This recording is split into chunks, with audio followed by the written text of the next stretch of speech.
Welcome to Pediatric Case Review, Musculoskeletal Series. Today's lecture is a comprehensive case-based review of Klippel Feil Syndrome, a congenital condition defined by the fusion of two or more cervical vertebrae. This lecture covers the full clinical picture including pathophysiology, the classic triad, classification, associated anomalies, neurological complications, radiological diagnosis, genetic workup, surgical indications, and rare neurological phenomena. Whether you are preparing for pediatric board exams or managing these patients in clinic, this lecture will sharpen your approach. Let us begin. Question 1. Pathophysiology. A pediatric genetics fellow is reviewing the embryological basis of Klippel Feil syndrome. She explains that the fusion of cervical vertebrae results from a failure occurring during a specific developmental period. At what stage of embryogenesis does the segmentation failure leading to Klippel Feil syndrome occur? Option A. Weeks 3 to 8 of embryogenesis, somite segmentation failure. Option B. Weeks 10 to 14, chondrification stage. Option C. Weeks 16 to 20, ossification center formation. Option D. Postnatal remodeling of cervical cartilage. The correct answer is option A. Weeks 3 to 8 of embryogenesis. Klippel Feil syndrome results from a failure of normal segmentation of the cervical somites during this critical window of development. Under normal conditions, somites form and then divide into distinct vertebral levels. When this segmentation fails, two or more cervical vertebrae fuse into a single bony block. The etiology is multifactorial, involving both genetic contributions such as mutations in GDF6, GDF3, and the Notch signaling pathway, as well as vascular disruption events during the same embryonic period. Understanding this timing is key to appreciating why multiple organ systems are affected simultaneously. Question 2. Classic triad. An 8-year-old boy is referred to your clinic by his school nurse. On observation, his neck appears very short, his hairline is strikingly low at the nape, and he has difficulty rotating his head side to side. His parents say he has always looked this way. Which classic clinical triad does this child most likely demonstrate? Option A. Webbed neck, low hairline, and scoliosis. Option B. Short neck, low posterior hairline, and limited cervical range of motion.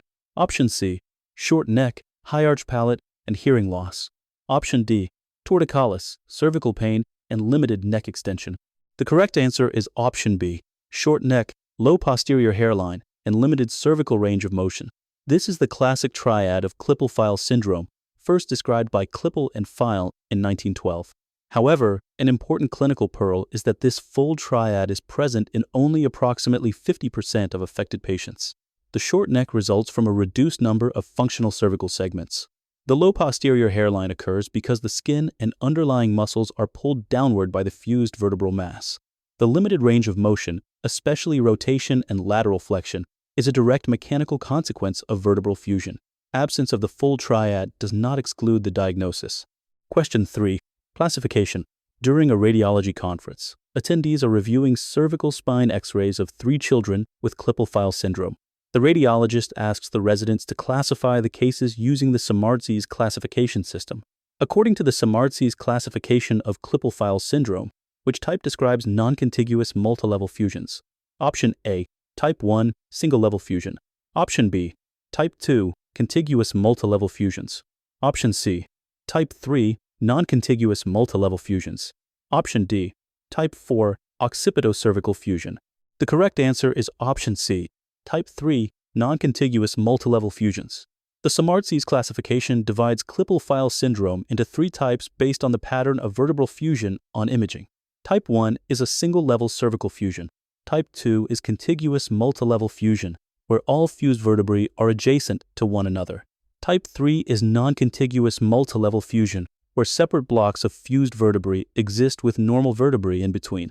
This is the most clinically significant type because the normal segment trapped between 2 rigid fusion blocks becomes a hypermobile segment, concentrating mechanical stress at that level and significantly increasing the risk of neurological complications. Question 4. Clinical presentation. A 10-year-old girl presents to your clinic with her parents complaining of intermittent neck pain and stiffness since age 6. On examination, you note a short neck, asymmetric shoulder height, and a visible lateral curvature of her spine. Cervical X-ray shows fusion of C2 and C3 vertebrae. Her parents ask about additional spinal concerns. Which additional spinal deformity is most commonly associated with Klippel Feil syndrome? Option A. Lumbar hyperlordosis. Option B, kyphosis at the thoracolumbar junction. Option C, sacral agenesis.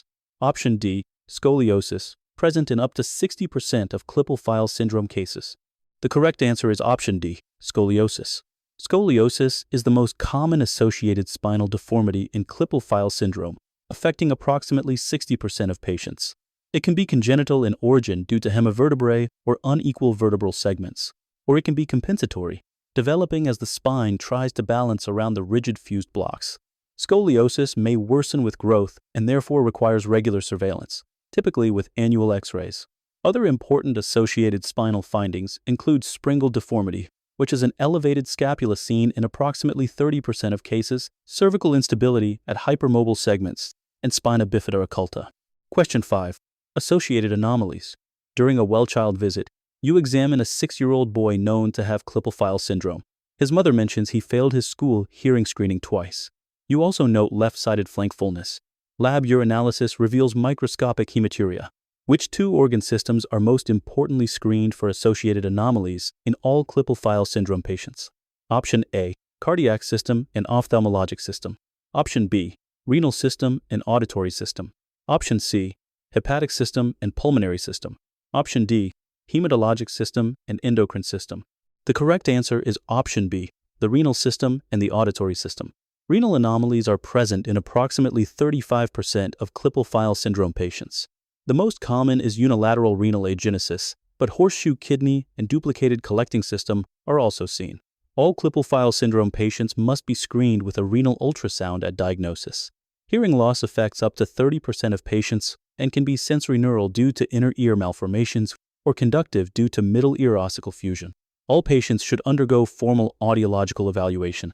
Cardiac defects, particularly ventricular septal defect, are present in approximately 14% and springal deformity in about 30%. Question 6. Neurological complications. A 12-year-old girl with known Klippel Feil syndrome type 3, involving C2 to C3 and C5 to C6 fusions, presents to the emergency room after a minor fall during soccer. She complains of tingling and weakness in both arms and legs. Her mother recalls previous episodes of transient arm weakness after minor neck movements.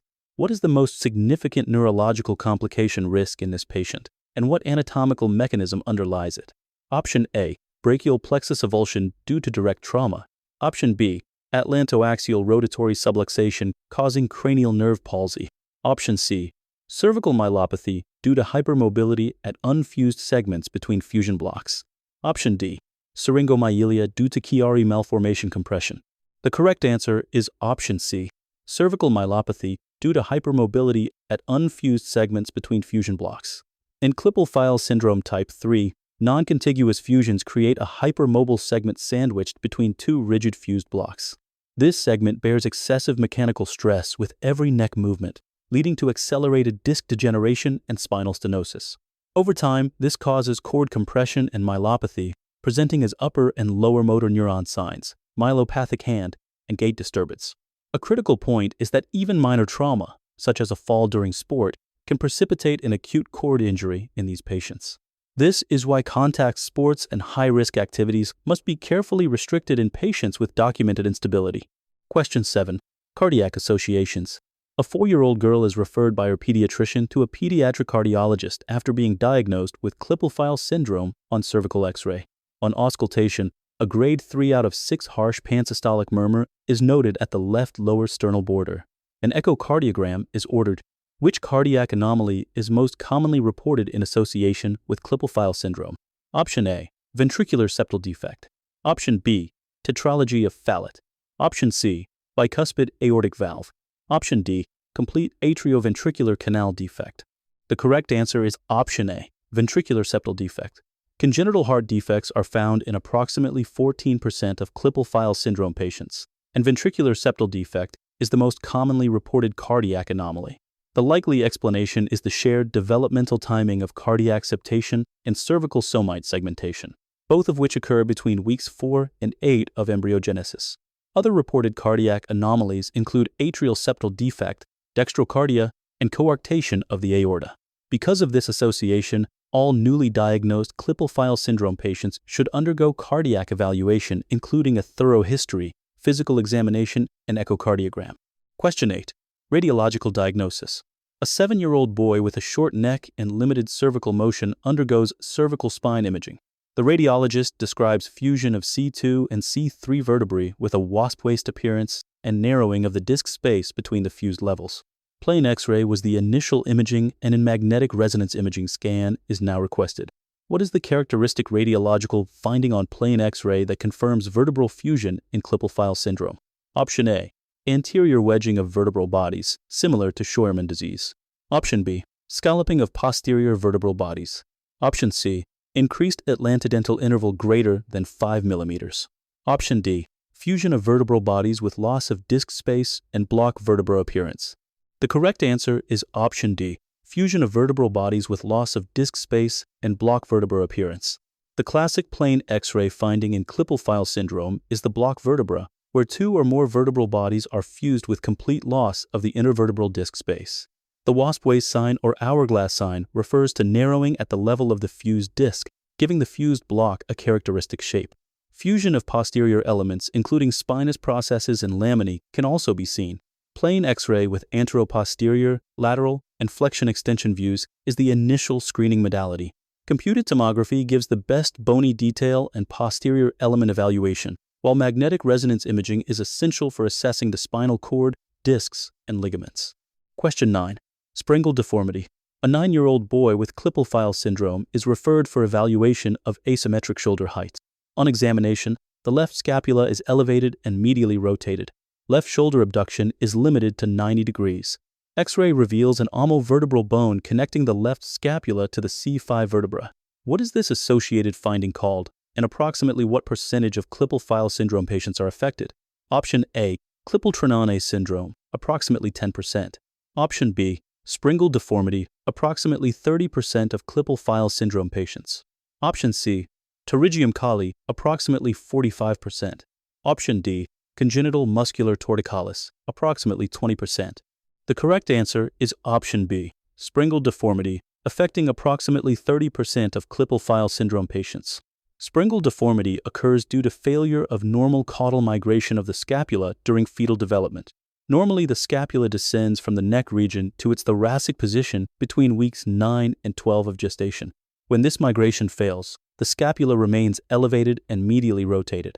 An omovertebral bone, which is a fibrous, cartilaginous, or bony bar connecting the scapula to the cervical spine, is found in 30 to 50% of springal cases. Clinical features include elevated scapula, limited shoulder abduction, and cosmetic deformity. Treatment for functionally limiting cases is the Woodward procedure, which involves resection of the omovertebral bone and surgical repositioning of the scapula. Question 10. Investigations and genetic workup. Parents of a newly diagnosed 5-year-old girl with Klippel Feil syndrome ask if the condition is hereditary and whether other family members should be evaluated. You explain that some cases have an identified genetic mutation and arrange a genetics consultation. Which gene mutations have been most strongly associated with autosomal dominant forms of Klippel Feil syndrome? Option A. FGFR3 and FGFR2, fibroblast growth factor receptors. Option B. COL1A1 and COL1A2, type 1 collagen genes. Option C. GDF6 and GDF3, growth differentiation factor genes. Option D. FBN1 and FBN2, fibrillin genes. The correct answer is option C. GDF6 and GDF3, growth differentiation factor genes. Klippel Feil syndrome is genetically heterogeneous, meaning most cases are sporadic with no identified genetic cause. However, when an autosomal dominant form is identified, mutations in GDF6 and GDF3 are the most commonly implicated. GDF6, also known as growth differentiation factor 6, encodes a bone morphogenetic protein family ligand that is critical for vertebral segmentation. GDF3 regulates axial skeletal patterning through a similar pathway. The AMEOX1 gene causes autosomal recessive Klippel Feil syndrome with additional rib anomalies, known as the Torriello-Carey variant. The MYO18B gene causes a combination of Klippel Feil syndrome, scoliosis, and myopathy. Genetic counseling is recommended for all diagnosed patients regardless of family history. Question 11. Atlantoaxial instability. A 14-year-old boy with Klippel Feil syndrome involving C2 to C3 fusion presents after a diving accident with sudden onset neck pain and bilateral hand weakness.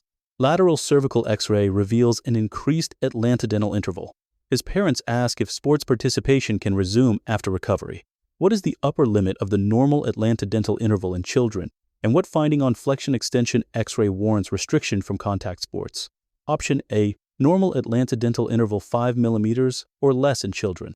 Interval above 5 mm or a change of more than 3 mm warrants restriction. Option B, normal atlantodental interval 3 mm or less. Any measurable change warrants restriction. Option C, normal atlantodental interval 7 mm or less. Interval above 10 mm warrants restriction. Option D, normal atlantodental interval 2 mm or less. Restriction only if neurological symptoms are present. The correct answer is option A. Normal atlantodental interval is 5 mm or less in children, and atlantoaxial instability is defined as an interval above 5 mm or a dynamic change greater than 3 mm on flexion extension views. Children have greater ligamentous laxity than adults, which is why the normal upper limit is 5 mm in children compared to 3 mm in adults. In Klippel Feil Syndrome, the cervical vertebrae above and below fusion blocks develop compensatory hypermobility, placing the atlantoaxial joint under elevated mechanical stress. When instability is documented, contact sports, diving, gymnastics, and trampoline use are contraindicated. Annual flexion extension X-ray surveillance is recommended in at-risk Klippel Feil Syndrome patients. Question 12. Hearing loss. A 2-year-old child presents with sensory neural hearing loss. A magnetic resonance imaging scan of the temporal bone is obtained for diagnostic evaluation. Which of the following congenital inner ear malformations is most commonly associated with spontaneous perilymphatic gusher during cochlear implantation? Option 1. Enlarged vestibular aqueduct syndrome. Option 2. Cochlear hypoplasia, also known as Mondini malformation. Option 3. Absent oval window.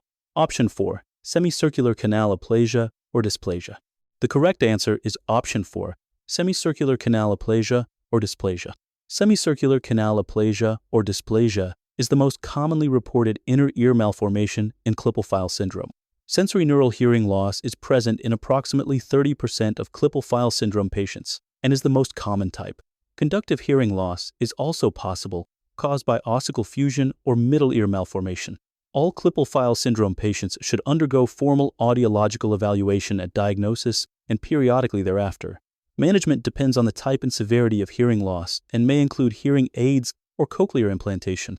When planning cochlear implantation, the surgeon must be aware that inner ear dysplasia and Klippel Feil syndrome can carry a risk of perilymphatic gusher during drilling. Question 13. Treatment approach. An 11-year-old boy with Klippel Feil syndrome type 2, involving C3 to C4 to C5 contiguous fusion, and a 40-degree cervical scoliosis presents with progressive cervical myelopathy symptoms, including clumsiness, gait imbalance, and bilateral upper limb tingling. Magnetic resonance imaging shows cord compression at C2 to C3. Non-surgical options have been exhausted. What is the primary surgical indication for operative intervention in Klippel Feil syndrome? Option A. Cervical curvature greater than 20 degrees on plain X-ray. Option B. Progressive neurological deficits or cord compression unresponsive to conservative management. Option C. Presence of omovertebral bone on imaging alone. Option D. Hearing loss associated with inner ear malformation. The correct answer is option B. Progressive neurological deficits or cord compression unresponsive to conservative management. Conservative management of Klippel Feil syndrome includes physical therapy to maintain range of motion and strengthen cervical muscles, activity restrictions including avoidance of contact sports and diving when instability is documented, cervical orthosis for instability or pain control, and nonsteroidal anti-inflammatory drugs and muscle relaxants for pain. Regular surveillance with X-ray and magnetic resonance imaging if neurological symptoms develop is also part of conservative care. Surgical indications include progressive myelopathy or radiculopathy, cord compression on magnetic resonance imaging, spinal instability with neurological risk, and significant scoliosis above 40 degrees unresponsive to bracing. Surgical options include decompression laminectomy, posterior spinal fusion, or anterior decompression with fusion. Question 14.